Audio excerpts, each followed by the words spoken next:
Olá, pessoal. Me chamo Ana Carolina e, junto com o meu colega Pedro, vamos falar sobre os fenômenos de superfície. Pode passar.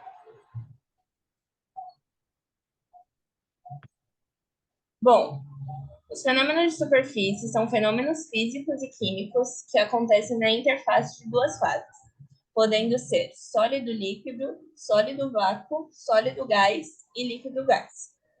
Para entendermos melhor o que seria a interface, basta imaginarmos um copo com água cheio até a metade. Ali na metade do copo, temos uma interface de duas fases, uma líquida, água, e outra gás, o ar. E é ali onde acontecem os chamados fenômenos de superfície.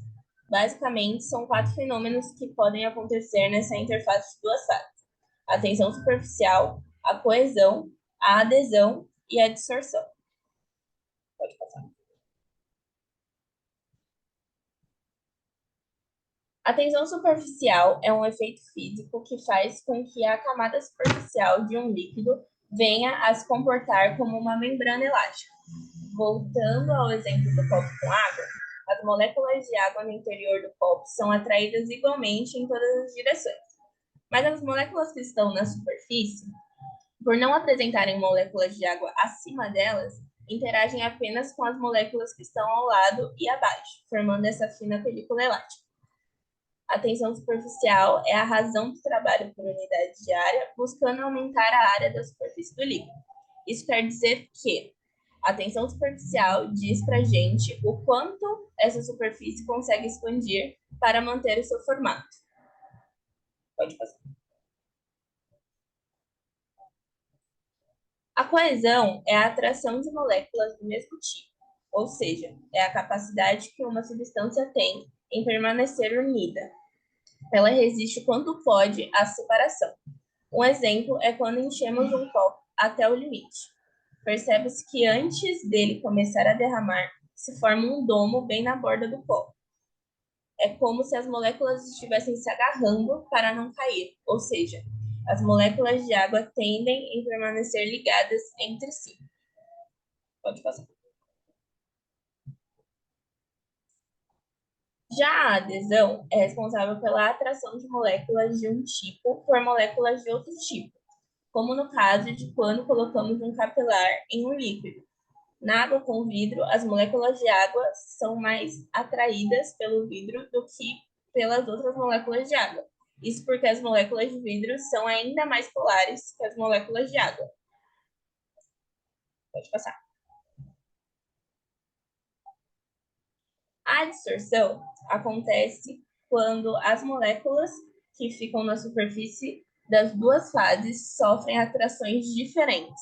Ou seja, elas se atraem mais pelas moléculas de outra fase e se aderem a ela. Essa parte se adsorve na superfície da fase mais atrativa, onde é chamada de adsorvente. E a substância que é adsorvida é chamada de adsorvato. No processo de adsorção, existem a adsorção química, que pode ser conhecida também como fidistorção, que acontece quando as forças entre o adsorvato e o adsorvente são do tipo de Van der Waals, onde a energia produzida por uma adsorção física é da ordem da entropia de condensação, então ela é sempre exotérmica e reversível. E existe também a adsorção química, que também pode ser chamada de quimsorção, que é um tipo de interação de tipo química, que nesse caso a temperatura é maior e a substância que é absorvida se transforma em uma substância diferente. E ela necessita de uma alta energia de ativação para acontecer. As entalpias de adsorção química costumam ser muito maiores que as físicas, e também é geralmente um processo exotérmico e irreversível. Pode passar. Bom, para o conceito de tensão superficial, temos a lei de Arquimedes, que descreve o princípio do empuxo. Ela afirma que um corpo submerso ou parcialmente submerso em um fluido sofre uma força para cima, chamada de empuxo, igual ao peso do fluido deslocado pelo corpo. Em outras palavras, um objeto imerso em um fluido experimenta uma força para cima, que é igual ao peso do volume do fluido que ele desloca. Esses dois conceitos estão relacionados na medida em que a tensão superficial de um líquido pode afetar a forma como o objeto flutua ou afunda no líquido, influenciando a distribuição de forças na superfície do objeto e, consequentemente, afetando o empuxo que ele experimenta de acordo com a lei de Arquimedes. Pode passar.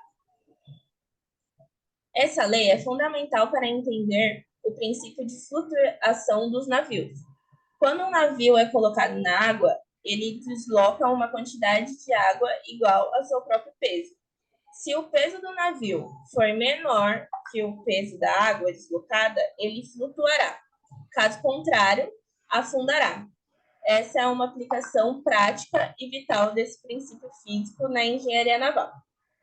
Pode passar. Existem várias aplicações desse assunto na indústria petrolífera, na indústria alimentícia e na farmacêutica. Porém, voltando mais para a nossa área, uma aplicação da tensão superficial está na floculação, principalmente na dupla camada elétrica.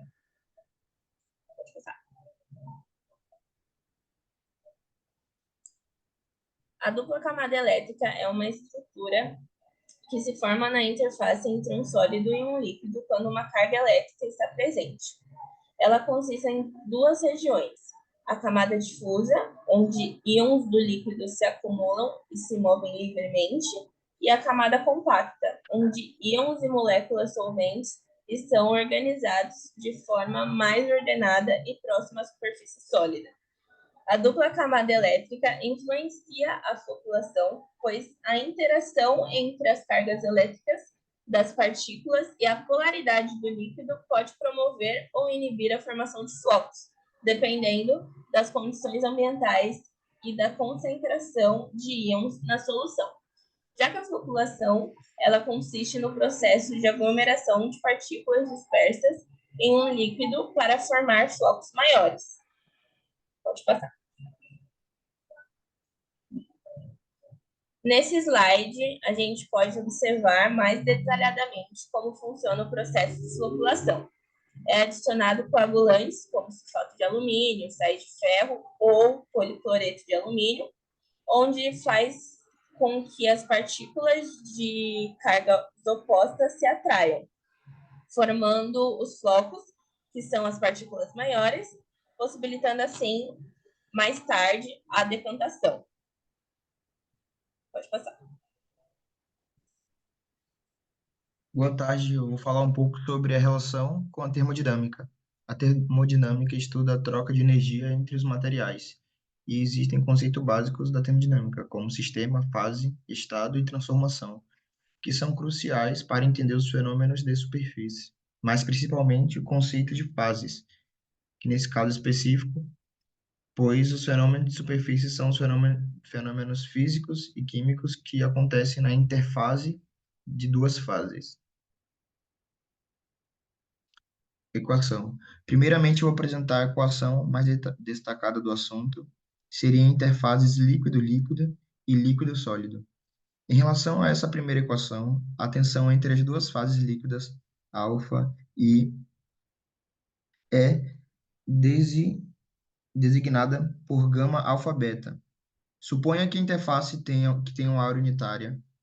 Se buscarmos as duas faces de forma a separá-las, formamos um metro quadrado de uma superfície de fase alfa pura com energia de Gibbs superficial gama alfa V e um metro quadrado de uma superfície de fase beta pura com energia de Gibbs superficial gama beta V. Com o aumento da energia de Gibbs nessa transformação, essa é a primeira equação. Na segunda equação, a energia de Gibbs é chamada de trabalho de adesão entre as fases alfa e beta.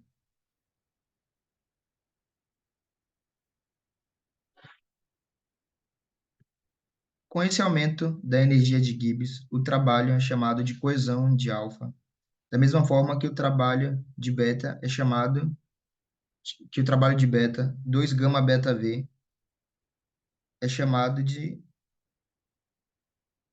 coesão beta alfa. Acaba assim por gerar essas duas equações.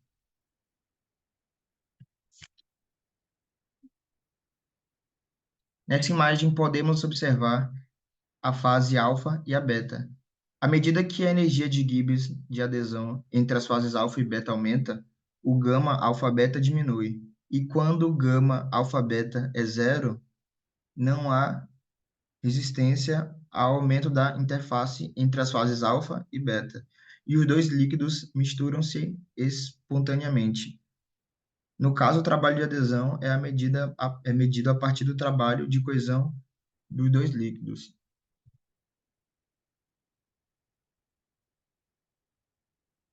Como podemos ver nessa equação. Aqui temos a tabela de tensão interfacial entre água e outros líquidos. Tem o álcool N-butírico tem um valor muito baixo, por exemplo. Mesmo argumento é válido para a tensão interfacial entre um sólido e um líquido. Assim, por analogia com a nossa primeira equação, temos a nossa última equação.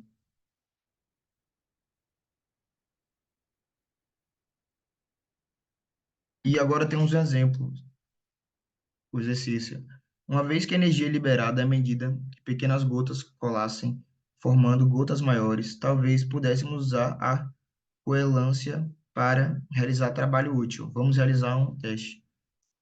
Enquanto aumenta a temperatura, se duas gotas com raios de 1 nanômetro colassem formando uma gota a 200 graus Celsius.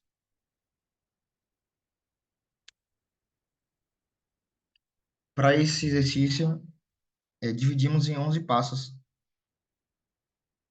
Primeiro, precisamos procurar a área da gota pequena, dado por 4πr ao quadrado, e o volume da gota pequena, dado por 4πr ao quadrado sobre 3. Após isso, precisamos achar o volume da gota grande, que deu 8,33 menos 10 a menos 27 milímetros cúbicos. E no quarto passo, a área inicial, que é 2 vezes a área da gota pequena, que obtivemos 2,514 vezes 10 a menos 17 metros quadrados. No quinto passo, procuramos o volume da gota grande. No sexto, a área da gota grande.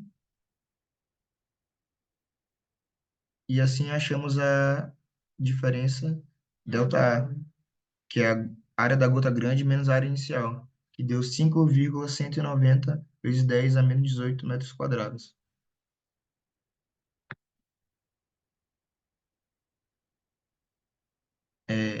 No passo 8, o trabalho da tensão superficial vezes a variação da área, que obtivemos menos 3,776 vezes 10 a menos 19 joules.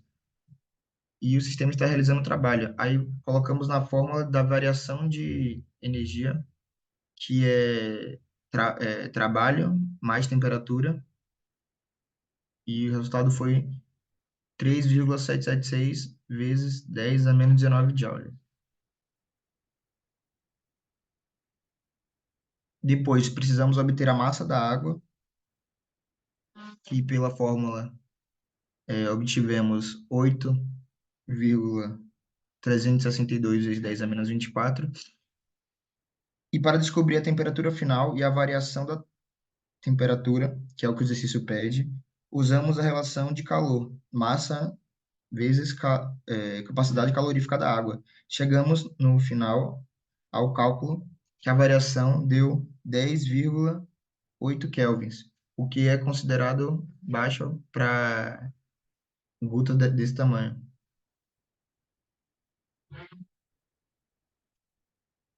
Aí, como podem observar. E muito obrigado pela atenção a todos que assistiram até o final do vídeo, caros colegas, amigos e professores.